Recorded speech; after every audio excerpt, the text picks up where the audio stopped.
सबसे पहले तो सवाल अगर सर हम आपसे सीधा ही पूछे, क्योंकि हमारे पास कई दिनों से फ्लेक्सी कैप पर जब भी हम चर्चा करते हैं यही सवाल आते हैं। स्मॉल कैप को देख लें, मिड कैप फंड्स को देख लें, कई दिनों से अच्छी रिकवरी देखने को मिली। हालांकि कुछ टाइम पहले निवेशक इनसे भी नाराज थे, लेकिन अब अच्छा मोमेंटम इन फंड्स में दिख रहा है, इंडेक्सेस में दिख रहा है। जबकि फ्लेक्सी कैप पर नजर डाल रहे हैं तो वहीं फ्लेक्सी कैप फंड जो है पोर्टफोलियो में सुस्ता नजर आ रहा है सभी इन्वेस्टर्स को लगभग। ऐसे में इन्वेस्टर क्या करे, अपनी इन्वेस्टमेंट स्ट्रैटेजी को क्या अब बदलने की जरूरत है? क्योंकि बहुत से ऐसे फंड हैं फ्लेक्सी कैप में जहां पेशेंस रखते रखते भी 1 साल, 1.5 साल, 2 साल निवेशकों को अब हो गए। हाँ, आई थिंक ठीक है, जब इक्विटी मार्केट में निवेश करते हैं ना, तो 1-2 साल नहीं, आप लंबे समय के लिए निवेश करते हैं, may be 7-8-10 years. I think अगर वो आपका लक्ष्य है तो आप बिल्कुल निवेश करते रहिए। एंड देखिए, ये स्मॉल कैप और मिड कैप में जो रैली आया है, इसका एक रीज़न है। आप अगर Q1 की क्वार्टरली अर्निंग भी देखेंगे, स्मॉल कैप कंपनी में रेवेन्यू ग्रोथ करीब 23-24% की रही है, एंड उसकी पैट ग्रोथ स्मॉल कैप की करीब 33% रही है। ओके, वहीं मिड कैप की पैट ग्रोथ करीब 9 के आसपास है, और लार्ज कैप की जो पैट ग्रोथ है वो 8.5 के आसपास है। तो आप जो ये अ, जो रैली देख रहे हैं स्मॉल कैप या मिड कैप में थोड़ा तो बढ़ोतरी दिखा आपको, इसका रीज़न, अंडरलाइंग रीज़न ये है कि इस कैटेगरी में अर्निंग ग्रोथ आई है। लार्ज कैप कंपनीज में अर्निंग ग्रोथ उतनी नहीं आई है। लार्ज कैप में कहता हूँ टॉप 100 कंपनीज में। अगर आप अगर आप उसके अलावा निफ्टी की बात करेंगे तो आपको अर्निंग ग्रोथ और भी कम दिखेगा। तो इसी वजह से थोड़े हद तक जो रैली या देखने को मिला mid cap and small cap में, बट ये हाफ स्टोरी है। आप स्मॉल कैप की जो ट्रेडिंग पी देखेंगे वो अप्रॉक्सीमेटली आपको 34 के आसपास दिखेगा, और मिड कैप भी 30 के आसपास दिखेगा। तो अगर इस रैली को देख के आप निवेश करेंगे तो आपको लगेगा कि you are participating at a expensive cost. ये market, small and mid cap की मार्केट चीप नहीं है। हालांकि अर्निंग ग्रोथ आई है वहाँ पर, लेकिन उसी मुकाबले आप इसीलिए फ्लेक्सी कैप फंड मैनेजर ने फ्लेक्सी कैप को हैवी रखा है।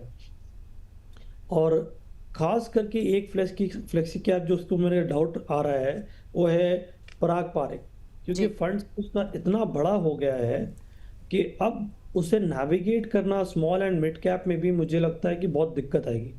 मैं आपको एक मैथ समझाता हूँ। करीब फंड 1.5 लाख करोड़ का है, 1,48,900 ऐसे कुछ है, 1.5 लाख करोड़ का है। अगर वो 20% भी वो स्मॉल कैप में डालना चाहे तो उसको 30,000 करोड़ डालना पड़ेगा। ओके, 30,000 करोड़ डालने का मतलब है कि अगर उसमें से वो 30 कंपनी भी ले रहा है तो हजार करोड़ डालना है कम से कम। और स्मॉल कैप आप एवरेज देखेंगे, स्मॉल की कैप की जो एवरेज है 250 फर्स्ट मार्केट कैप से लेके अगर 500 मार्केट कैप की कंपनी देखेंगे, उसमें आपको एवरेज मार्केट कैप करीब 25,000 मिलेगा। सबसे नीचे वाला आपको 14 मिल सकता है, ऊपर वाला आपको 40 मिलेगा, तो एवरेज करेंगे 25 के आसपास आएगा।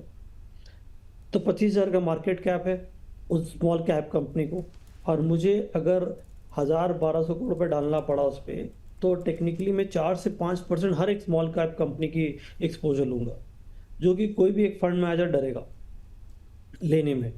सो मेरे ख्याल से ये जो फंड की साइज़ अपने में एक बॉटलनेक हो जाएगी, और वो फ्लेक्सी कैप नाम के लिए रह जाएगा। वो फ्लेक्सी कैप, वो फ्लेक्सिबिलिटी उसकी थोड़ी कॉम्प्रोमाइज़ हो जाएगी। आप देखिए, एक जो निम्बल आदमी रहता है वो फ्लेक्सिबल ज़्यादा रहता है, लेकिन अगर वो अपने किसी ने बहुत वेट पुट कर लिया है, ओबीस हो गया है, तो उसकी फ्लेक्सिबिलिटी कम हो जाती है। सेम ये फ्लेक्सी कैप की फंड की कैटेगरी रहेगी। तो ये चैलेंज आ रहा है, आएगा इनको। और रही बात, क्योंकि वैल्यूएशन गैप इतना है, बहुत से फंड मैनेजर चाह के भी स्मॉल एंड मिड कैप में थोड़ी एक्सपोजर लिमिटेड ले रहे हैं, ब्रॉड एक्सपोजर रह रहे हैं। और आपको अभी ये गैप क्यों दिख रहा है, इसका एक सबसे इम्पॉर्टेंट रीज़न ये है कि रैली जो होता है अधिकतर बुल मार्केट में प्योर मोमेंटम ड्रिवन रैली होता है। तो ये मोमेंटम ड्रिवन रैली नहीं है, ये स्टॉक स्पेसिफिक और स्मॉल सेक्टर स्पेसिफिक रैली है। इसी वजह से आपको ओवरऑल ग्रोथ नहीं दिखा, आपको इसीलिए फ्लेक्सी कैप अंडर परफॉर्म कर रहा है, और आपको मिड एंड स्मॉल कैप में ग्रोथ दिखा है। तो अब ये सिचुएशन जो रहेगी हमेशा रहेगी। हमेशा जब देखिए, एक सिंपल है, मार्केट 2 रीज़न चलता है, अर्निंग के लिए और दूसरी बात है आप मार्केट में लिक्विडिटी पैसा कितना है। जब पैसा बहुत आता है, लिक्विडिटी बहुत आता है, तो आप सो मान लीजिए कि आप सब क्वालिटी के स्टॉक, गधे घोड़े सारे स्टॉक चलेंगे आपको। लेकिन जब पैसा लिमिटेड रहता है, उसके केस में सिर्फ घोड़े वाले स्टॉक चलेंगे आपको। तो अभी सिनेरियो उस घोड़े वाला है और लिमिटेड स्टॉक जो अच्छा करेगा वही जाएगा। तो अब ऐसा सिनेरियो हमेशा आता है, ये पहली बार नहीं आया। तो अब क्या है, आपको अगर चेंज करना है तो ये आप लास्ट नया पैसा फंड का रिटर्न को कैप्चर नहीं कर पाएंगे।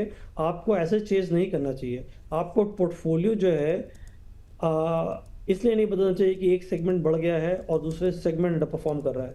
आपको पोर्टफोलियो तब चेंज करना चाहिए जब आपकी कोई गोल अचीव हो गई है, या रिस्क कैपेसिटी या एसेट एलोकेशन जो है आपका डिस्प्रोपोर्शनेटली ऊपर नीचे हो गया, तब चेंज करिए। ये सब फंड को परफॉर्मेंस को देखकर आपको अपने पोर्टफोलियो चेंज करना मैं इसकी सलाह नहीं दूंगा। सर, पारंपरिक फ्लेक्सी कैप की अगर यहाँ पर बात करें, जिसको आजकल कई लोग पारिवारिक फ्लेक्सी कैप फंड भी बोल रहे हैं, क्योंकि घर घर के पोर्टफोलियो में यहाँ पर शामिल हो गया है। सर, क्या लगता है, जैसे कि आपने ओबेसिटी की बात की, मोटापा इसका ज़्यादा पर यहाँ पर बढ़ गया है, अभी थोड़ा सा उसको ट्रिम डाउन करने की जरूरत है यहाँ पर, तब जाके अच्छा परफॉर्मेंस दे पाएगा ये? बट लेकिन कौन फंड हाउस पैसा वापस करना चाहेगा? एग्जैक्टली सर, सवाल ये भी था कि मतलब ऑब्वियस सी बात है, जब पैसा यहाँ पर आ गया है तो वो कैसे अब मैनेज करे, कैसे उसको टैकल करे, क्योंकि ऑब्वियस सी बात है कि 1.5 लाख करोड़ रुपए का जो एयूएम है, वो आम बात नहीं है किसी भी एक फंड हाउस के लिए, किसी भी एक फंड स्कीम के लिए। कैसे फिर आगे की स्ट्रैटेजी कैसी हो सकती है, मतलब इसकी सर, भरोसा अगर कैसे ये इस पर आए? अगर अपनी इस फेमस फंड को, ये पारंपरिक फ्लेक्सी कैप को अगर फंड हाउस जो है लेथार्जिक नहीं बनाना चाहता, तो फिर अब उसके पास ऑल्टरनेटिव ऑप्शन है क्या? क्योंकि इस पे बहुत सारे लोग भरोसा करके बैठ गए हैं। अभी उन लोगों के लिए तो स्टोरी सेम ही हो जाएगी ना, जो हम बात भी कर रहे हैं कि क्या लंबे समय में स्टोरी सेम रहेगी, तो लंबे समय में तो उनके लिए सेम ही रहेगी फिर। बिल्कुल थोड़ा सा डिफिकल्ट आएगा। और तो इसको बेसिक, बहुत से फंड हाउस क्या करती है, एक सिमिलर कैटेगरी का फंड दूसरे नाम से, बिजनेस अपॉर्चुनिटी है या बिजनेस साइकिल फंड, ऐसे कुछ क्यूरेट करके एक नया फंड लॉन्च करती है। फंड फ्लो उस पर रखे, यहाँ फंड फ्लो उनको रिस्ट्रिक्ट कर देना चाहिए। और सर, अभी जितना इकट्ठा हो गया है यहाँ पर पैसा, उसका कोई मतलब ऑप्शन रहे उसको, क्या वो डाइवर्ट कर सकते हैं या फिर वो फ्लेक्सी कैप में ही पड़ा रहेगा? नहीं, वो डाइवर्ट तो नहीं कर सकते, इनको इसी मैनेज करना पड़ेगा। पिछले बार उन्होंने प्रूडेंटली बहुत अच्छा कॉल लिया था। आई एम होपिंग कि इस बार भी वो लोग कॉल अच्छा ले। इन्होंने क्या किया था, बहुत एक एग्रेसिवली कैश एक्सपोजर रखा था, मार्केट में पार्टिसिपेट नहीं किया था, इसकी वजह से इनकी परफॉर्मेंस भी आई थी, तो और उसको और भी पैसा आया। तो मेरे ख्याल से अब ये देखना पड़ेगा कि इसकी जो परफॉर्मेंस है, ये लोग कैसे मेंटेन कर पाते हैं। अगर ये मेंटेन कर पाएंगे तो ठीक है, बात है, शायद हो तो और पैसा आए। लेकिन फ्यूचर में और पैसा फ्लो नहीं लाने के लिए इनको ऑल्टरनेटिव फंड लेके आना पड़ेगा अपने इस कैटेगरी में, और उसको फिर इसी काबिलियत से, इसी तरीके से मैनेज करना पड़ेगा, ताकि उसमें भी फ्लो बढ़ता रहे। और इसमें फंड फिर उसको उनको रोकना पड़ेगा कि फंड फ्लो इस पे नहीं आए, वरना अगर जैसे जैसे फंड साइज और बढ़ जाएगा, इनकी जो डिफिकल्टी और बढ़ती जाएगी। सर, क्या ये सेम सिचुएशन हमें एचडीएफसी के फ्लेक्सी कैप में भी देखने को मिल सकती है आने वाले कुछ टाइम में? जैसे कि पारंपरिक पहले बहुत हीरो बना हुआ था फ्लेक्सी कैप कैटेगरी में, रिकमेंडेशन भी बहुत आती थी एक्सपर्ट्स की तरफ से, पारंपरिक का फ्लेक्सी कैप अपने पोर्टफोलियो में ऐड कर सकते हैं। लेकिन सर, अब एचडीएफसी दिख रहा है मैं धीरे धीरे वही हीरो बनता हुआ, लेकिन इसका भी एयूएम जो है बड़ा होता जा रहा है। अगर हम एक बार ये एयूएम वाला ग्राफिक स्क्रीन पर लेकर आए, 1 लाख करोड़ से ऊपर का एयूएम सर इसका भी हो गया, 1,10,00,000 के आसपास इसका भी है। हाँ जी, हाँ जी, हाँ जी। तो क्या सर सेम तरीके से इसके भी फिर निवेशक हमें परेशान देखेंगे? बिल्कुल, ये भी एलिफेंट बनता जा रहा है। तो सर, अब करें क्या निवेशक? ये जो खास करके इन 2 टॉप के जो फंड है, इनके निवेशक अब करें क्या? क्या निकल जाए फंड से, किसी और ऐसे फ्लेक्सी कैप में एंटर कर लें जिसका साइज छोटा है, एयूएम कम है? नया बिजनेस ढूंढने की जरूरत है यहाँ पर फ्लेक्सी कैप की कैटेगरी में। आप इसमें फ्लेक्सी कैप अपना, अगर ये आप उसको एग्जिस्टिंग इन्वेस्टमेंट रहने दीजिए, जैसे नई जो एसआईपी है, आप इसकी जगह अगर सपोज एक फंड जो निम्बल है, जो आईसीसी फ्लेक्सी कैप है, अगर वो 20-25 हज़ार करोड़ का फंड होगा, अगर वैसे में डालेंगे तो आपको थोड़ा बहुत नेविगेशन वहाँ से कर सकते हैं उस हिसाब से। ठीक है। जरा एक बार यहाँ पर इस ग्राफ को थोड़ा सा और डिटेल में यहाँ पर डिस्कस करते हैं। फ्लेक्सी कैप फंड्स का जो पोर्टफोलियो है, पारंपरिक से लेके जो टॉप 10 यहाँ पर फंड्स हैं, अगर उनके एक्सपोजर की बात करें तो पारंपरिक फ्लेक्सी कैप यहाँ पर हम लोग देख सकते हैं, ऑब्वियस बात है कि लार्ज कैप फंड में ज़्यादा ओरिएंटेड है। 91% जो उनका पूरा पोर्टफोलियो है इस पे गया हुआ है। उसके बाद बिसाइड 3%, 5% यहाँ पर मिड कैप और स्मॉल कैप में हम लोग यहाँ पर देख रहे हैं। जैसे फ्लेक्सी कैप की बात करें 76% यहाँ पर लार्ज कैप में एक्सपोजर है, मिड कैप में 14% है, स्मॉल कैप में 9% है, मतलब 25% के आसपास मिड और स्मॉल कैप में। लेकिन कम से कम 1/3 हिस्सा जो है, मतलब 1/3 हिस्सा का अगर कहेंगे तो फिर वो उसमें पड़ा हुआ है। कोटक फ्लेक्सी कैप की बात करें 73% इसमें है, उसके बाद 23% मिड कैप में, 3% स्मॉल कैप में। और आदित्य बिरला सन लाइफ का फ्लेक्सी कैप फंड 56%, ऑलमोस्ट आधे से ज़्यादा एक्सपोजर जो है लार्ज कैप में गया हुआ है। मिड कैप में 27% है, यहाँ एक्सपोजर ज़्यादा हम लोग देख रहे हैं, और स्मॉल कैप में 16.36% है। उसके अलावा अगर यूटीआई फ्लेक्सी कैप की बात करें 60% एक्सपोजर लार्ज कैप में, मिड कैप में 27%, उसके बाद स्मॉल कैप फंड जहां पर हम लोग देख सकते हैं 12.75% का एक्सपोजर है। बिल्कुल। वहीं अगर एसबीआई फ्लेक्सी कैप को देखें, इस लिस्ट को थोड़ा आगे तक और लेके जाएं, एसबीआई फ्लेक्सी कैप जो फंड है उसने अपना 63% के आसपास एक्सपोजर लार्ज कैप स्टॉक्स में रखा हुआ है, मिड कैप स्टॉक्स में 23% के आसपास है, स्मॉल कैप में 13% के आसपास का एक्सपोजर है। वहीं एक फंड है जो ध्यान देने वाला है, आईसीआईसीआई प्रूडेंशियल का फ्लेक्सी कैप फंड, जिसके बारे में अभी चर्चा भी हो रही थी। 64% लार्ज कैप स्टॉक्स ले रखे हैं उसने अपने पोर्टफोलियो में, 10% मिड कैप है, लेकिन 25% स्मॉल कैप स्टॉक्स इसने ले रखे हैं। इसके बाद और भी लिस्ट में फंड है, फ्रैंकलिन है, एशिया है, एक्सिस का फ्लेक्सी कैप है, कैनन रुबेको का फ्लेक्सी कैप है। लेकिन आईसीआईसीआई को अगर हम खास करके देखें, सर इस फंड को आप कैसे देख रहे हैं? एक तो आईसीआईसीआई का फ्लेक्सी कैप, एक आदित्य बिरला का फ्लेक्सी कैप। एक ने 25% एक्सपोजर स्मॉल कैप कंपनियों में ले रखा है, दूसरे ने आदित्य बिरला का फ्लेक्सी कैप अगर देखें 16 से 17% एक्सपोजर जो है इसने स्मॉल कैप स्टॉक्स में ले रखा है। सर क्या ये वाला जो डेटा है इसको देखकर भी निवेशक अपना माइंड बना सकता है कि हाँ मुझे ये फ्लेक्सी कैप चुनना चाहिए, कहाँ किस स्टॉक में एक्सपोजर लेकर चल रहा है, इस तरीके की स्ट्रैटेजी के हमारे निवेशकों को अब अपनानी चाहिए जो आने वाले निवेशक हैं? देखिए, अगर बहुत लॉन्ग टाइम टेन्योर के लिए रहते हैं ना, तो ये बहुत फ़ायदा करेगा। आपको चूज़ करना पड़ेगा कि आप किस टेन्योर के लिए इन्वेस्ट कर रहे हैं। आपके टेन्योर अगर 10, 12, 15 साल है तो ये स्मॉल कैप हैवी फंड जो है आपके लिए फ़ायदेमंद साबित होगा। लेकिन अगर आपका टेन्योर है 5, 6, 7 ईयर्स, तो आप जो लार्ज कैप हैवी है उसके हिसाब से उस फंड सेलेक्ट करिए। देखिए, रीज़न क्या है, हर एक फंड का अपना एक रिस्क रिटर्न रिवॉर्ड होता है, ठीक है ना, और हर एक रोल होता है प्ले करने का। तो ये रोल आपको अपने हिसाब से उसको चूज़ करना है जो आपके काम आए। देखिए, फंड्स अपने अपनी कैटेगरी में अपने अपने परफॉर्मेंस कहीं ना कहीं से देगा। अभी आप देखेंगे बिकॉज ऑफ ये कंस्ट्रक्ट आने वाले 6 महीने में अगर स्मॉल कैप चलता है तो आपको ये आईसीआईसीआई और ऑब्वियसली आदित्य बिरला आपको आउट परफॉर्म करता दिखेगा, right, because by virtue of small cap. But लेकिन उसकी रिस्क भी ड्रॉडाउन भी ज़्यादा होगा। अगर मान लो कल को मार्केट गिरता है किसी भी वजह से, क्योंकि अगर मान लो यूएस ईरान वॉर और इंटेंसिफाई हो गया, कोई प्रॉब्लम हो गई, मार्केट गिरा तो ये गिरेगा भी ज़्यादा। तो ये रिस्क रिवॉर्ड आपको ध्यान में रख के करना है। और तो मेरी सिंपल सलाह रहेगी कि अगर आपको बहुत लॉन्ग टर्म खेलना है तो आप ऐसे फंड में निवेश करिए जिसका small and cap allocation, mid cap allocation ज़्यादा हो इन फ्लेक्सी कैप कैटेगरी। अगर आपको मीडियम टर्म 5, 6, 7 साल के हिसाब से खेलना है तो आप जो है लार्ज कैप हैवी फंड में निवेश करिए, बहुत अग्रेसिवली रिटर्न मत चेज करिए। लेकिन सर जिनके पास ऑलरेडी यहाँ पर मिड कैप उनके पोर्टफोलियो में है, स्मॉल कैप उनके पोर्टफोलियो में यहाँ पर रखा हुआ है, तब उनको यहाँ पर कैसी स्ट्रैटेजी बनानी चाहिए? लार्ज कैप हैवी एक्सपोजर में यहाँ पर चलनी चाहिए जो बैलेंस प्रोवाइड करता है यहाँ पर, या फिर मिड कैप और स्मॉल कैप में जाना चाहिए जो कि यहाँ पर ऑब्वियस बात है कि ज़्यादा वोलेटिलिटी में भी, मतलब ऑब्वियस बात है, चढ़ भी सकते हैं, गिर भी सकते हैं? बिल्कुल, बहुत से क्वेश्चन है। इनफैक्ट वही मैं कह रहा हूँ कि अपना एसेट एलोकेशन देखिए फंड अच्छा बुरा नहीं होता। इनफैक्ट ये बहुत इंपॉर्टेंट रिसर्च है। अगर मान लीजिए आपने एक बेस्ट परफॉर्मिंग फंड चुना होता और आपने एक वर्स्ट परफॉर्मिंग फंड चुना होता और आप उसका रिटर्न कंपेयर करेंगे over a very long term period of 10, 12, 15 years, return is minimal, return gap minimal. तो हम लोग अनड्यू इम्पोर्टेंस देखते हैं फंड सिलेक्शन को। एक्चुअली कंसिस्टेंसी जो है over a period of time can create wealth. क्योंकि आज को हीरो लग रहा है, जैसे हम पराग पारेख का पिछला ट्रैक रिकॉर्ड हीरो है, लेकिन जिस हिसाब के साइज बड़ा है मुझे लगता है कि आने वाले 5 साल में इसका अंडर परफॉर्मेंस दिख सकता है। तो ऑटोमेटिकली इवन आउट हो गया ना। तो आपको फंड सिलेक्शन में हम लोगों ने इतनी बात की लेकिन मेन मुद्दा ये है कि आप अपने हिसाब से, अपने लॉन्ग टर्म गोल के हिसाब से अगर फंड चूज करते हैं और एक अच्छा एसेट एलोकेशन को फॉलो करते हैं, तो आई थिंक आपकी सारी परेशानी दूर हो जाएगी और आपको इतना अग्रेसिवली इसमें एंट्री करना, इससे एग्जिट करना, इसकी दिक्कत करने की ज़रूरत नहीं है। आप बल्कि अपने एसेट एलोकेशन, अपने रिस्क प्रोफाइल के हिसाब से अगर डिसाइड करते हैं कि भाई मुझे इतना इक्विटी चाहिए, इतना गोल्ड चाहिए, इतना डेट चाहिए, इसको मेंटेन करना है, तो आपकी लाइफ बहुत पीसफुल रहेगी और सिंपल रहेगी। और मेरा ये मानना है, सिंप्लिसिटी क्रिएट्स वेल्थ। आप बहुत ज़्यादा ट्रेडिंग करेंगे ना, तो आपको एक सिंपल सा एग्जांपल देखिए, आपको कभी भी दो लाइन में खड़े हैं, वो आपको लगता है दो तीन लाइन है, किसी क्यू में खड़े हैं, लगता है एक लाइन आगे जा रहा है, तो आपको लगता है यार मैं इस पे खड़े रहता हूँ, फिर आप इस पे खड़े हो तो दूसरा लाइन चलने चलता है।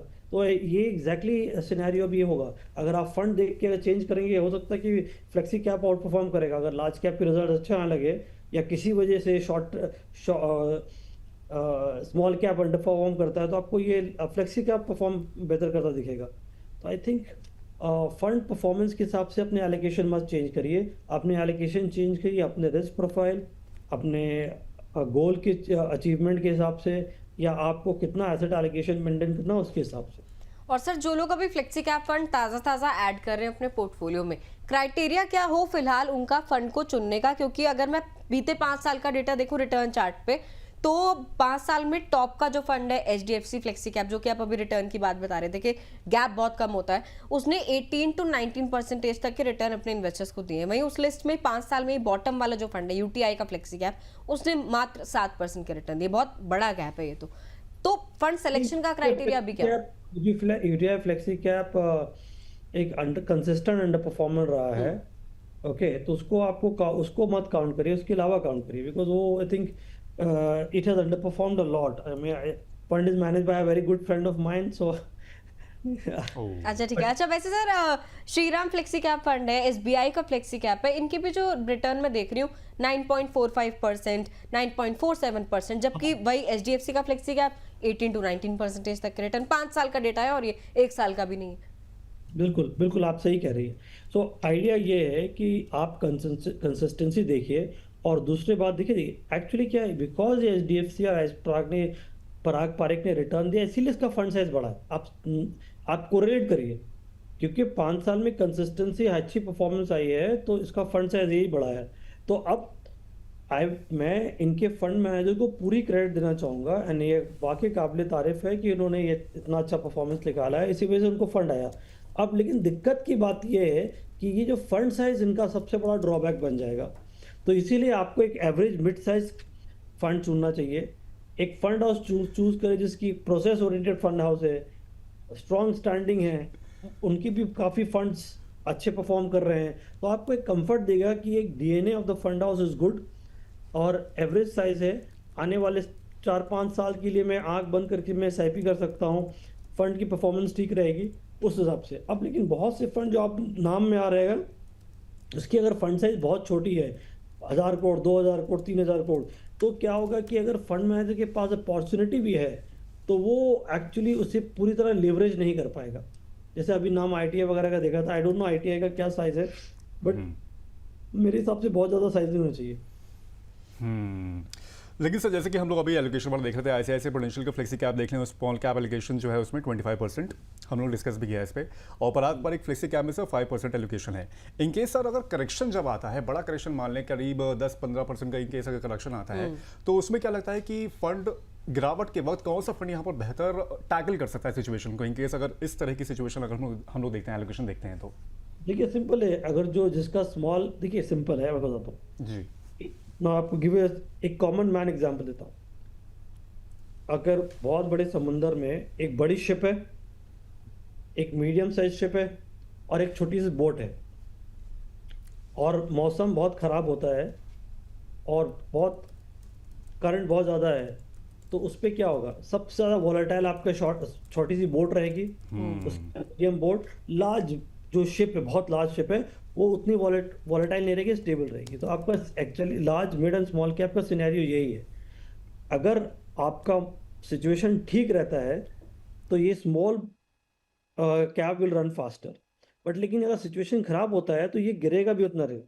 तो आपको अपने रिस्क एपेटाइट और रिस्क टॉलरेंस, जैसे रिस्क प्रोफाइल कहते हैं, कैपेसिटी एंड टॉलरेंस, दोनों के हिसाब से आपको फंड सेलेक्ट करें। अगर आपको मार्केट के उतार चढ़ाव आपकी रात की नींद हराम कर देती है, तो आप स्मॉल कैप ओरिएंटेड फंड में मत जाइए, आप थोड़ा स्टेबिलिटी फोकस हो। सो आप मार्केट को मत चेज करिए, आप अपने हिसाब से प्रोडक्ट चूज करिए। तो अगर आपके रिस्क एपेटाइट कम है तो आप लार्ज कैप ओरिएंटेड फंड में जाइए, जहां पर आपको जैसे Franklin India flexi cap type fund है, या ऐसे sorry Canara Repco flexi cap है, इस टाइप के फंड में जाइए जहां लार्ज कैप ओरिएंटेड है, जहां पर अगर आप रिस्क ले सकते हैं, आपकी क्षमता है रिस्क लेने की, तो आप उस सिचुएशन में आप आईप्रू और या आदित्य बिरला जैसे फंड में रहेंगे जहां स्मॉल कैप ओरिएंटेड ज़्यादा है, आपके लिए अच्छा साबित होगा, बशर्ते आप लॉन्ग टर्म पर्सपेक्टिव ध्यान में रखिए। अगर आप शॉर्ट टाइम के लिए इन्वेस्ट कर रहे हैं तो बिल्कुल प्लीज़ मत करिए। और एक सिंपल रिक्वेस्ट रहेगी कि इक्विटी हम लोग 7 साल से पहले रेकमेंड नहीं करते, 4 से 7 साल के बीच में हम लोग हाइब्रिड फंड रेकमेंड करते हैं, जैसे balance advantage fund, multi asset, और 7 के ऊपर इक्विटी फंड करते हैं। क्योंकि हम लोग इक्विटी फंड की डिस्कशन कर रहे हैं, तो मेरी सलाह यही रहेगी कि अगर जो भी गोल्स आपके 7 साल हैं एंड अबव लॉन्ग टर्म, तभी आप इक्विटी फंड में पार्टिसिपेट करिए। और उसमें भी आप डिसाइड करिए कि अगर आपकी रिस्क एपेटाइट जो है कम है, तो आप with in equity category flexi cap जो लार्ज कैप ओरिएंटेड है उसमें डालिए, या मल्टी कैप हो लार्ज कैप ओरिएंटेड डालिए। बट लेकिन अगर आप थोड़ा अग्रेसिव हैं तो आप ये स्मॉल कैप टिल्टेड जो फ्लेक्सी कैप है, जैसे आईसीआईसीआई प्रू, आदित्य बिरला, उसमें आप बिल्कुल डाल सकते हैं।